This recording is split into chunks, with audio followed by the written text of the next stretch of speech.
Central Division breakdown. This one, I don't know. We've been pretty split on the first two divisions, the Atlantic and Metro. Like, there's a lot of balance throughout, right? Before we get into the teams individually, no naming teams, but how do you break up the tiers for this? Because I've heard a lot of different things, like listening to other like shows previews for the season. Anywhere from 1 to 4 teams are locks to get in, and anywhere from 1 to 3 teams are locks to be out. And then in the middle, it can be anywhere from like 2 to 5 that people are unsure of. Where do you stand and how you break out your tiers without naming teams? Yeah, so I was just looking at my list right here. It's a very weird. I've got 2 top teams, a third in its own tier, a group of 3, another one below them, and then another one below them. Like I have like 5 different fucking tiers. Okay, I don't agree on that, but we can argue on some of it. But I gotta ask then, the third team, if you have to either move them up or move them down, because that tier doesn't exist, which direction do you move them? Move them up. Okay. I think we're in a similar spot besides you thinking that there's only one team in the bottom tier, and I think there's 2. And yeah, I was close to coupling. I was close to coupling the bottom 2 together, but I still think, and realistically, the more I think, I'd probably fair. The one team I looked the least into. But all right, that's fair. Well, let's jump in then alphabetically here. We've got the Chicago Scumbag Blackhawks. They are undoubtedly improved. Granted, there's a lot of room for improvement. They're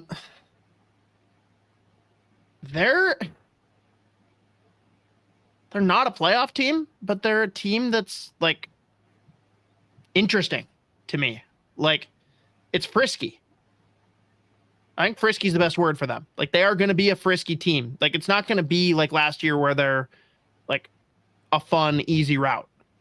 You're probably going to go in and win, but it's not going to be easy necessarily. I am lower. They made a couple interesting pickups. This team fucking stinks. They're a bottom 3 team in the league for me. Easy. Again, I like the individual pickups in guys like Bertuzzi, Teravainen. But they just sent Korchinski back down, which was weird. You got like a potential top pair of Alec Martinez and Seth Jones.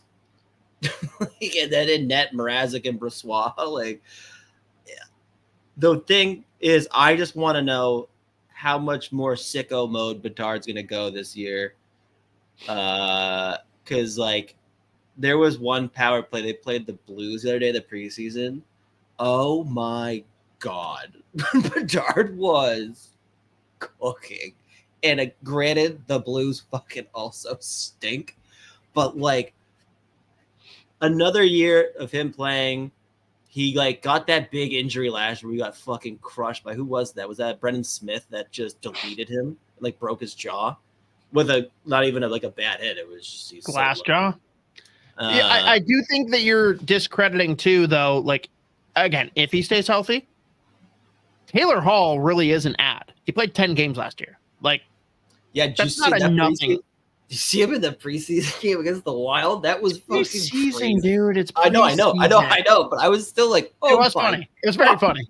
I tweeted the 2 videos. He couldn't stand up. Your videos were great. I was like, oh my God. But yeah, I just I look at their group, and I think Nazer got sent back down too. That's dumb. I think that won't last. I think it may have came right back up. I feel like I saw him go get sent to, but I don't know if he came back up though. So regardless of what happens there, I like their forward group a lot better. Not just like, oh, they added a couple names. Each of those names pushes other people further down the lineup. Like, Dickinson was good last year. He looks way better as a 3C than a 2C. I think that there's certain guys that, like, are in a good spot with this roster and at least insulates and lets Bedard have a little bit more fun, like you said. Like, does he go sicko mode? The goaltending's bad. The blue line definitely has a lot of concerns. Again, not a good team, but I think they've got enough of a jolt in forward depth compared to last year that I don't think they're good. I just think that they're not a fun matchup like they were last year. I think they have close to middle of the pack offense. That defense is fucking horrific. Classic's fun. Yeah, like he's like a 4-5. On this Solid team, he's a 3, which is a correct problem. He's a great 4. 3, meh. I don't know. Again, TJ Brody looked like he forgot how to play hockey last year. TJ Brody did forget how to play hockey. And he's going to be their 4. We're going to spend way too much time arguing over the degree to how bad Chicago is, so we can just move on because, like, we agree they're bad. We're just slightly disagreeing on the variance of how bad. All right, moving on then to a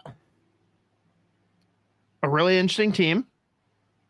I don't even know in this division if I can claim a Tampa Bay or a Washington Capitals level of, like, I don't know what their ceiling floor is. I don't think I would pick Colorado, but damn, are they, like, really interesting to look at and just think, what are you going to be? I'm fascinated by this hockey team. I could see. Oh well, there's actually in this division. I still think there's only a couple different outcomes here. Like, I don't see them being like struggling to make the playoffs or anything like that. No, but for me, what's it's going to be tougher. Interesting is do they actually end up at some point this season getting and Shushkin, dude? I don't know. I think he's done. It feels like probably, but their roster is so weird. It is very weird. And for me, I think that's my problem. Like, do I think they're a good team? Absolutely. They feel like a team that's so top heavy, kind of like we talked about Tampa before, that one injury really fucks up their world. Whereas, like, other teams can survive one bad injury. You know what I mean? Like, This team cannot afford to lose any of their marquee guys because it unravels the whole thing. But I do still think that they're a scary team. Like, a top 3 first line. I'm not sure what their second line is anymore. Like, with how some of that shuffles out, I think it's going to be interesting to see a full season of Middlestat, but I genuinely don't know who they're going to play on his wings.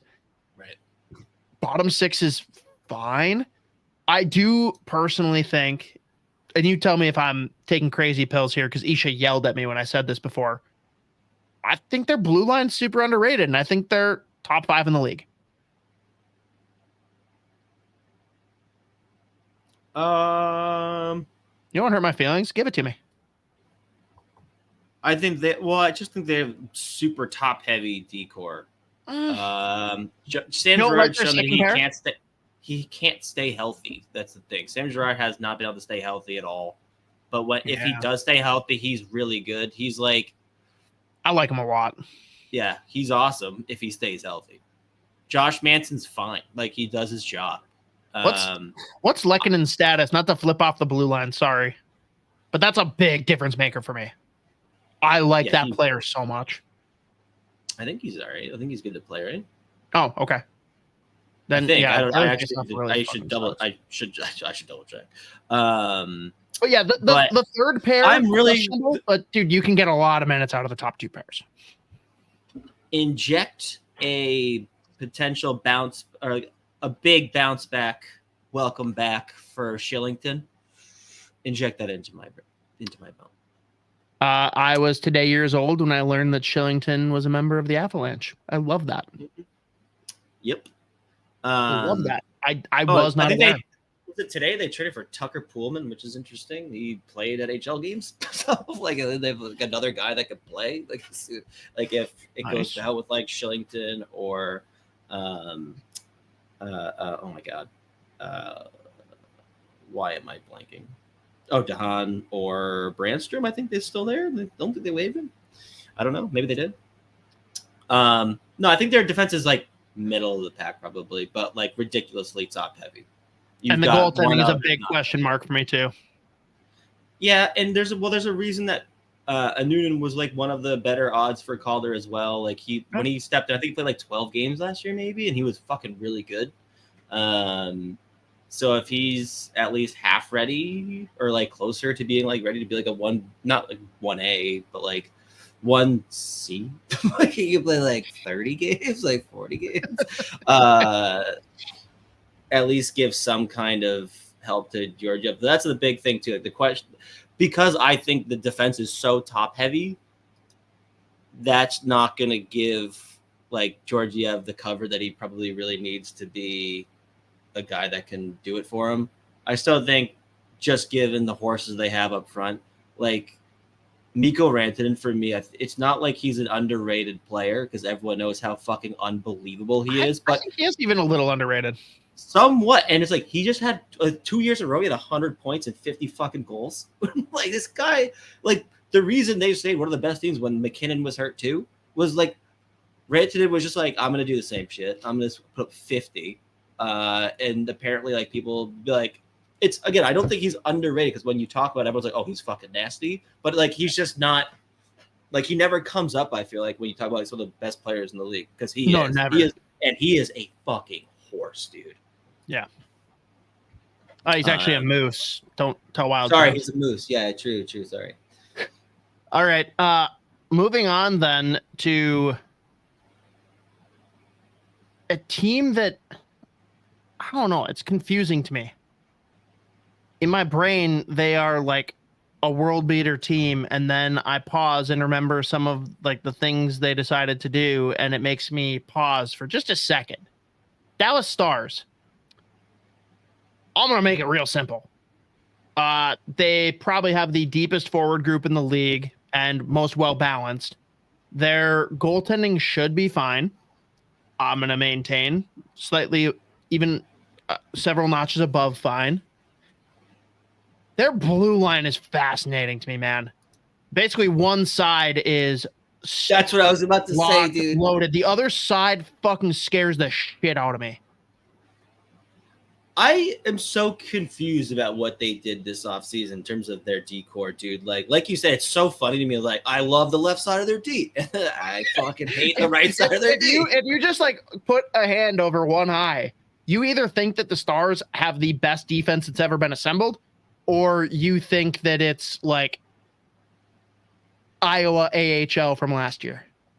Like there's no so between. Weird what they did with it, but I'm excited. I'm excited to see Maverick Bourque in the NHL. We've been waiting for him to step in for a few years. He's been really fucking good in the A for a couple of years. One of the best players in the A. Yeah. What does Tyler Seguin and Jamie Benn look like? Because they've already got a ridiculous group up front. Where if they can just be fine, 40, like half a point per game, guys, like that's great. Everyone knows that Logan Stankoven's my pick for the Calder. So this team is just absurd. And I think Ottinger has a big year. Like I think last year was weird. It was just like long stretches of like average to below average play, but when he was on, he was legitimately like the Jake Ottinger, like world beater looking goalie, which I think he will bounce back to have a significantly better year again. But again, the D is just so fucking weird, dude. It is so weird. But what I've told people too on the goaltending, Casey DeSmith, if he's a true backup that's playing max 30 games, he plays great. Not fine. He's great as a backup. Problem is, if Ottinger misses any time and DeSmith is named the starter, he like doesn't know which direction's up. Like it's crazy how it's just like a mind fuck for him. If he becomes the starter, he doesn't know what to do. So if they stay healthy, I think this goalie tandem can do really well, even with like, basically they're just going to hug the right post and just hope that the left side of the blue line takes care of business. Like, there's no way around it. Like, Matt Dumba's going to play meaningful minutes on this team. Mm-hmm. Not Matt Dumba 7 years ago. Today, current Matt Dumba, which maybe that's a slight upgrade over Suter. Cool. But that is the thing that scares me. And I still think this is a great team. But the amount of people that are like, oh yeah, Dallas is like head over heels, the best team in the Central, and I have no concerns. Like some people have said that the blue line is upgraded, and I can't wrap my head around it. They're like, oh, Labushkin, it makes sense. You know, Dumba, he's solid. I'm like, I don't understand. I can't get there. But we agree, good team. Yeah, for sure. All right. That brings us to the home team, Minnesota Wild. There's a lot of things we can say here. I'm just going to lead with my pretty much like the X factor that's going to determine success for this team. Can they figure out the second line? If they can, playoff team. If not, I lean no. And by lean, I mean, I'm saying no. It's that simple for me. If they stay healthy. Yeah, where I actually landed on them, and again, it's pretty simple. Well, I do think they're going to be a playoff team. I landed on that eventually. But there's two things. It's literally goaltending and health, like, which is, you can say that about literally every team in the league. But like last year was ridiculous. Yeah. Where like, I mean, that goaltending the first 25 games of the year was, it was not even that many, but yes, bad. Like horrifically bad. Poor and Dean. Then poor fucking Dean. And then literally everyone got hurt other than like, who didn't get hurt? Brock Faber, Marco Rossi. Those were the only two. Like, it was crazy. Not true. Brock Faber got hurt. He just played through it because he's a man. Yeah. That no one wants to interview as badly as Jakub Lauko. So, yeah. You know, important things to consider. But yeah, there's no like holes. I think it's a good team up and down. Do they like pop out and excel anywhere? No. And I'm sure Pete Blackburn would love to hear that, like, there's nothing overly exciting throughout the lineup. Like, Kirill Kaprizov is a game changer. He could put up 50 goals. He could hit 100 points. No one will be shocked. I'm not talking individual players, but that first line, I don't think it's going to, like, blow us away. Now, will they be, like, a capable first line in the NHL? Yeah. But it's not going to be what we saw last year with Ekboldi Kaprizov. That's just not. If you go back to that well for any sustained period of time, your depth scoring is so fucked. Yeah.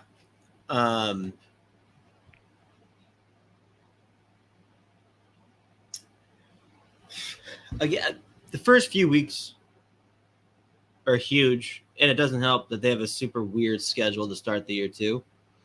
But yeah, I keep coming back to like goaltending and health for them, because I actually think when you look at, like, oddly enough, Trenin and Lauko, I think, make the bottom six very interesting.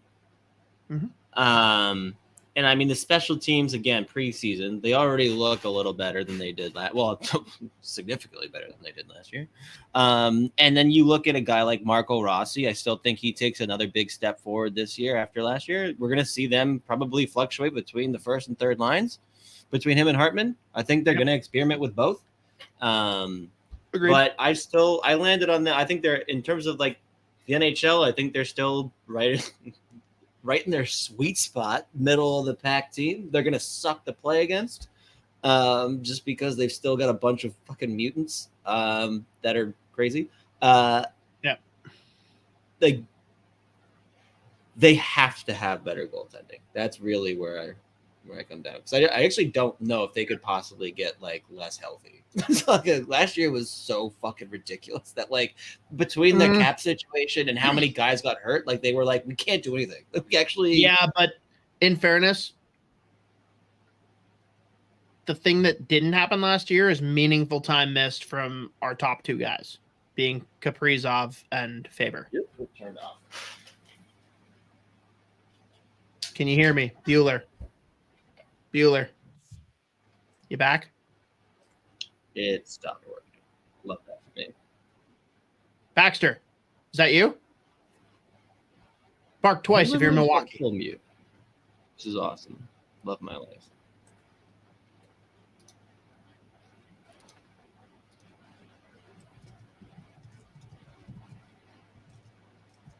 I don't know why it just.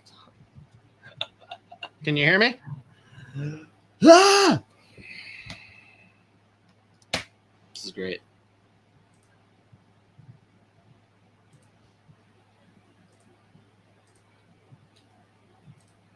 Why? This is unbelievable. It just went.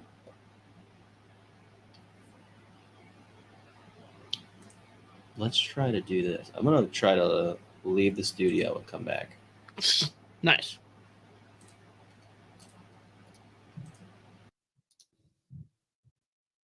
Thank you, Cosgrove. You pooped in the refrigerator and ate the entire wheel of cheese? How'd you do that? Not even mad. It's amazing. There he is. Beautiful. Well, we'll see. Hopefully Z comes back. Otherwise, divisional recaps will end halfway through the Central, and we'll skip the Pacific. Here. Oh, is it? It is. He can hear me. Good. All right, so I don't know where we left off on the Wild, but my biggest thing is that Kaprizov and Faber didn't get hurt. And those are the two guys that absolutely cannot get hurt. That's the only way. Like you said, injuries can't possibly be worse. It'd be worse if it was either of them. That's all I'm saying. Kaprizov got hurt. He missed stretches. Not big stretches. Missing Kaprizov for like 15 plus games would be pretty tough. Oh yeah, for sure. That's more, I guess, what I'm getting at. Yeah, I don't know if Kaprizov, Ek, and the top four on the blue line can stay healthy. I think this team can weather a lot of storms, but they're just in that weird middle of this division where there's just going to be so much balance and parity, and they're going to beat the shit out of each other. I don't know what to expect. Yeah, and well, with the parity thing too, I still think like I could nitpick each and every team in this division still. No, absolutely. So like again, we talked about Dallas. I love how balanced and how ridiculously good the top of their forward group is. But like again, all four lines, there's something you like. Defense is super fucking weird. The blue line is weird. I can't really nitpick their forward group much. Right. And we'll get to the other top team here soon. But well, let's get to them right now. Yeah, go ahead.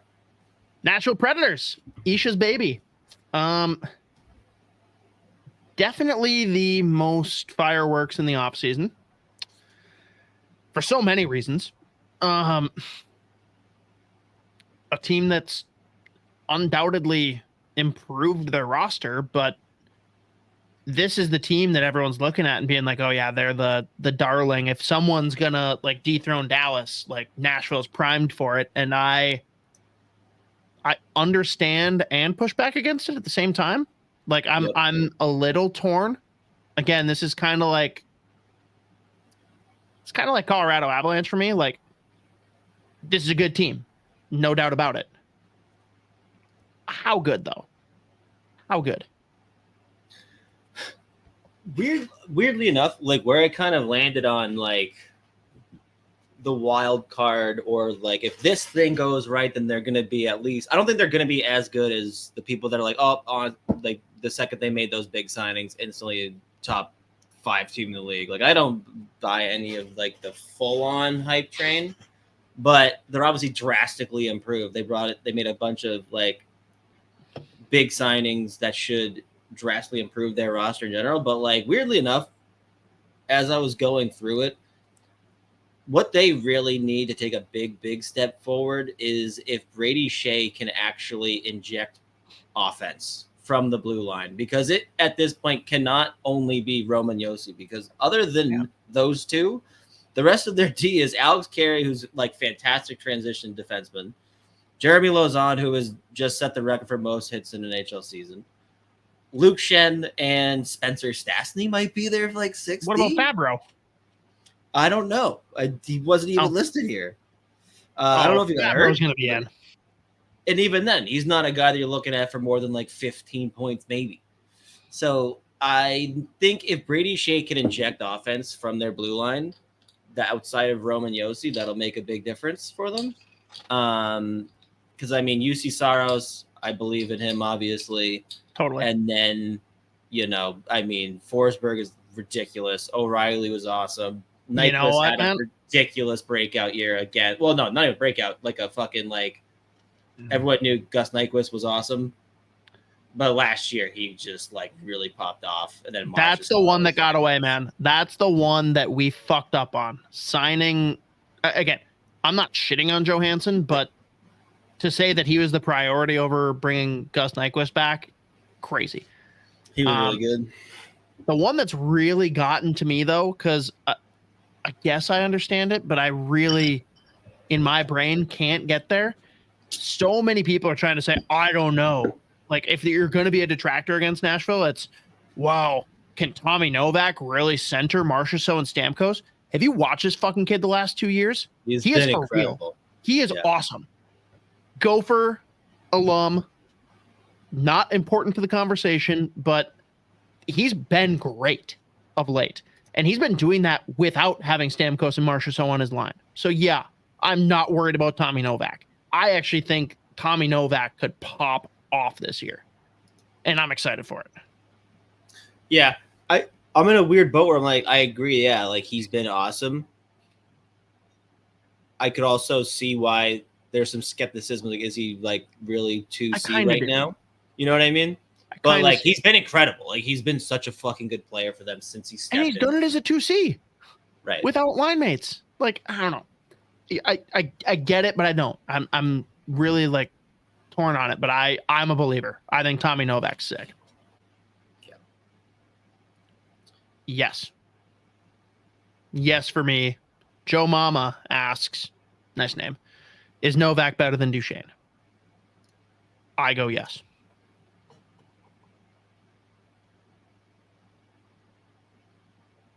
Z looks like he needs to poop. I don't know if he is right now, but maybe. What did he have? What did he put up last I'm saying this season he will be better. That's my claim. Yeah, I mean, I could see that. But yeah, I again get it. There's definitely reasons for some level of concern, but again, down the stretch with how they played last year without Stamkos, Marchessault, or Shea, hard to believe that they're not at least as good as they were, if not better in certain ways. I think they're a fun team. Do I think that they're a true Stanley Cup contender like everyone's trying to peg them out to be? No, I'm not really sold yet, but by Thanksgiving, could they convince me? Absolutely. I'm just not there right now. That's not a team that I'm throwing in my lump with preseason futures for who's going to win the cup. I'm not there.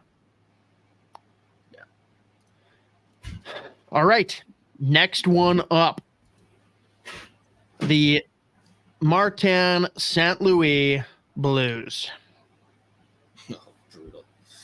I mean, they stink. They're not. I don't like them at all. It's just a brutal watch. They've got a couple of players that I love, but fucking Daily Faceoff has Bushnevich as their 2C. It's so fun. This team somehow took a brutal blue line and found a way to make it funnier and worse. I love it. Yeah, I'm very not high on the St. Louis Blues. I am high on their future. I think they've got good prospects. And like as soon as they pick up Mitch Marner in the offseason, like they'll be in a pretty good spot. I don't like them. I don't. I like a lot of individual players. I don't like the team. Yeah. No, I'm in the same boat. Like Buchnevich, I think rocks. Jordan Kyrou rocks. Robert Thomas rocks. I love Jake Neighbors. They were struggling. Ryan Suter rocks. The weirdest D. Yeah, I keep forgetting about Suter. If Binnington will drop the gloves with Fleury and they don't stop him, he can rock a little bit. That's all I need. I just need Binnington versus Fleury before Fleury retires. Yeah, that's it. Yeah, exactly. Yeah, at the end of the day, this isn't a very good hockey team. Like, there's not really a whole lot where you can even like they're Holloway again. The offer sheets, I still like that they did that. Obviously, just because they're offer sheets, and I think that's the one thing that I'll like hit the brakes on. Like, it hurts me that I have to hate them so much. Hate's the wrong word. It hurts me that I have to dislike their roster so much after their GM pulled the double offer sheet, and I love them for it. Thank you so much. You've made the NHL a better place. You're not going to make the playoffs this year. Yeah, nope. That's actually, now that I look at the roster again, I'm putting them in the same, well, slightly above, but different category.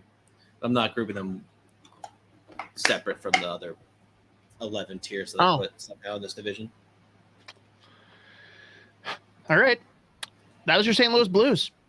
Sorry, guys. We do not hate the fans. We just don't think the roster is good. Next up, the Arizona Coyotes. Nope. The Yeti. Nope. The Utah Hicks. I am uncomfortably high on this team. Go off. I mean, we've talked about this plenty. I can't, a lot of people talk about it and they say it's a vibes thing. And sure, there's an element of that. But for me, if you just look at how they started the season last year compared to where it went after all the shit hit the fan with that absolute loser, Morello, started pulling his antics, it was a different team. That was a playoff team to start the year. Now they have an owner that cares about them. Instead of taking a school bus to games, they're going to be taking a PJ.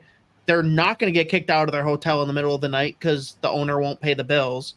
And they're going to have a fan base that fucking loves them. And no slight to Arizona Coyote fans because they're great fans. Only 10,000 of you can even fit in the building. I just think it's such a lease on life that these guys are going to be so excited to go out and play in a new market. And I think they got some young players that can take real steps.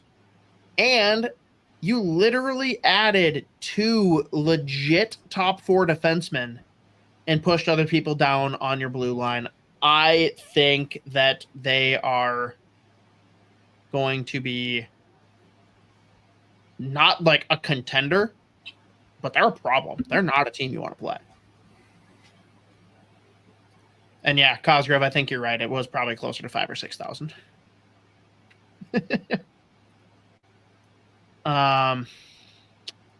Yeah, I don't know, Z. How do you feel? Tell me how crazy I am. No, I think they're going to be legit in the running for a playoff spot, at least for the wild card, especially the Pacific is. They're not in the Pacific, but no. You're saying because there'll be 2 spots, yeah. So I'd actually feel pretty comfortable predicting a wild card spot for them, but a lot of that is also going to be predicated on A, Sergachev being ready to be a number 1 defenseman, and B, him staying healthy. Did I say 1 and then B, or did I? But that's pretty funny. Something like that. Because Sergachev obviously had that huge injury last year. Then he came back and got hurt again, and then he somehow I think ended up playing in the playoffs. But I mean, he's missed a ton of time last 2 years. John Marino, obviously, that's another big get for them, just like in terms of a guy that can be a really solid, like, if maybe like a quiet but effective defenseman. Sean Dursey, again, he's going to take another step forward, obviously. Goaltending is going to be interesting. Vamelka's been like pretty good. Other than like, he's like, this when he's on, he'll go 10, 15 games where he's like, oh, he is legit. And then they bring I think Connor Ingram's Ingram, the same. Same thing, right? So then they can get pretty decent goaltending, and then like it's so funny. Like I love their wings specifically. Like plus the fact I said before, I think Cooley's gonna have a huge year. But All about that. The people need to talk more about how ridiculously good Matias Michelli is. I knew you were going to go into Michelli. Go off. He is one of the best passers in the fucking league. He rules, and he's so fucking good. Went off last year. I think it's now 2 years of him just playing incredibly well. Clayton Kelly gets the seed. Dylan Guenther, I also think, is going to have a huge year. Nick Schmaltz has just been solid for them. Another big question to be Barrett Hayton. Barrett Hayton's going to be a big question mark too. That's another thing. If he can really be a prime two, he had a good year last year, if maybe a little bit inconsistent, but he still looked like he took a huge step. And then we'll see what Josh Doan looks like this year. Like, yeah, I was going to say, dude, Hayton, Cooley, Doan. If two of them pop off, you're happy. So, and that's very reasonable. Like, not reasonable is maybe not the right word. Very possible. Like, not unreasonable to think that could happen. So yeah, for me, they should be pushing for a wild card spot. I gotta say though, Elliot Friedman and a couple other people who are like so like firm on the like, yeah, they want to be called Utahns. Like you just put an N at the end of Utah. All I can picture every freaking time is goddamn Pat McAfee just Don, the Utahns. Like I picture him saying Utahns every time someone types it, and it is the best and worst thing ever.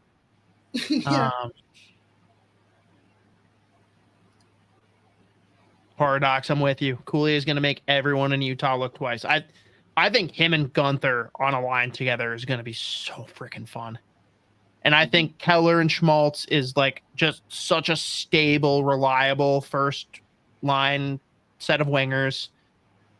And you got guys like Krause, Michelli. Like, I just, this is not a Stanley Cup contending team, but this to me is a playoff team. Yep. And that's all that matters for the preseason rankings. Okay, last one here for the Central. We have the Winnipeg Hockey Jets. This is probably my Tampa Bay, my Washington, my team that, dude, if they ended up being the second best team in the division, I'd look back and be like, yeah, I guess I get it. If they ended up being sixth in the division, yep, get it.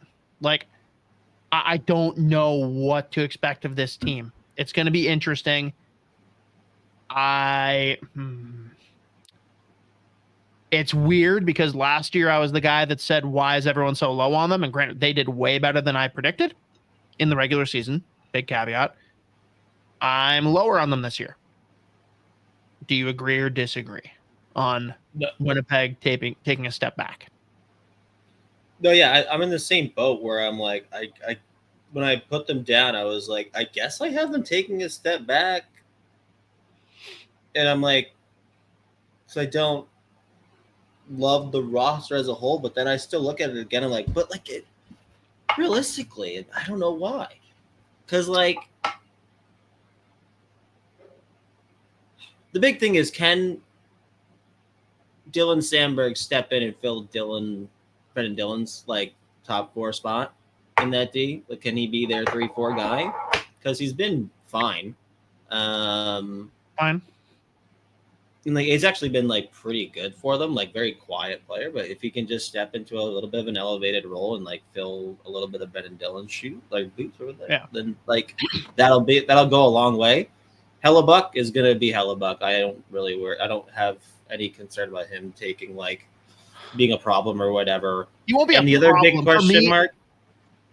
For me, though, Hellebuck is a no-shit top 10 goalie. Like, lock it in. Last year, he was the best goalie in the league in the regular season. I don't think he does that. And I think that was a big part of what they did. Again, like, I think it's just so much to ask of a goalie to do that in back-to-back seasons. Even if he ends up being, like, the 5th or 6th best goalie, that already puts you several slots back from where you were when we're questioning their blue line. Yeah, I mean, Josh Morrissey's become such a better all-around defenseman past like 2 years or so. Agreed. That's it. I like Dylan DeMello's really fucking good.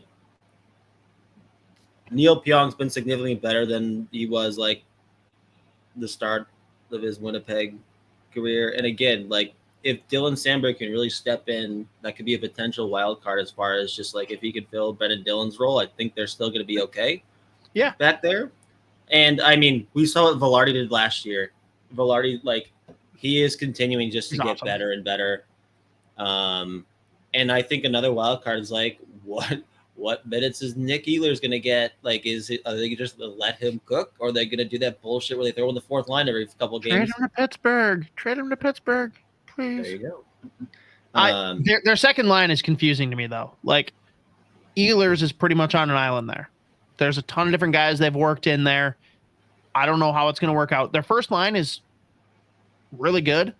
I don't think that you'd look at any of the 3 guys on that line and say that they are like a superstar pop-off talent. All of them fit in any first line in the league. I don't know that any of them carry it, even though like Kyle Connor can fucking shoot the puck like anybody. But it's not a first line that like scares you for how like solid, sturdy, balanced the rest of their forward group is. You know what I mean? Like you want them to pop off just a little bit more or have a little bit more firepower in your second line. Because their depth at forward is solid. Like there's no real concerns top to bottom. It's the blue line being shaky. Because like you said, there's definitely a world where that blue line pans out well. Definitely a world where it's not good.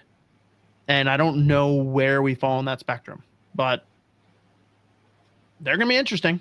And like I said, I could easily eat my words, and I'm very aware of that.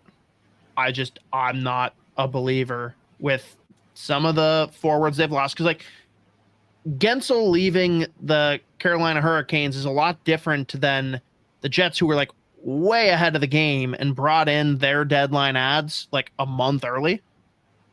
Losing some of those guys at forward, Monahan and who is the other guy? Is that the Foley? Foley. Like that hurts. It does. Does it cripple them? No. I'm more interested to see what happens with the coaching change. Yeah, and you know what, though? Now that I'm thinking about it more, you know what's making me a little bit more confident is I actually think Cole Perfetti is going to have a big year. It's possible. I think he put up... he's a rat. Right under 20 goals last year, I think. Think he's going to wear a wire again? Yeah, it's so funny. It's ridiculous. Fucking... Hey, Hartman, wait, step a little bit closer and say that again, please. Hey, say it to my chest. Speak into my chest plate. Yeah, I don't know. Again, this is the team that I don't know how far the pendulum swings either way. I'm going to be more influenced on my opinion of them based on how I feel about other teams rather than how I feel about them, which is not the right way to do it, but I don't know. I don't know. Yeah, I think I'm in the same boat. So, we got through it. Rankings. What's your number 1? Dallas. Yep, I assumed. I think we're going to go first 3 in unison. Who's your number 2? Maybe not. Nashville? Say it without a question mark so I believe you. Nashville. Colorado. Yeah, that's what's going back and forth on. I So changed. Colorado's the one that you almost had in a lower tier. I like that. That's interesting. So that means your 3 is Colorado. My 3 is Nashville. Yeah. Mm-hmm. Okay. So yeah, for me, I think that is the tier. I think those 3 are in. And then the middle 3 for me is the team we just talked about, Winnipeg, Minnesota, and Utah. And for me, number 4 is Utah. I'm gonna go bias. I'm gonna say Minnesota. I'm just gonna believe in them. Should I? I don't know, but I'm gonna do it. 5.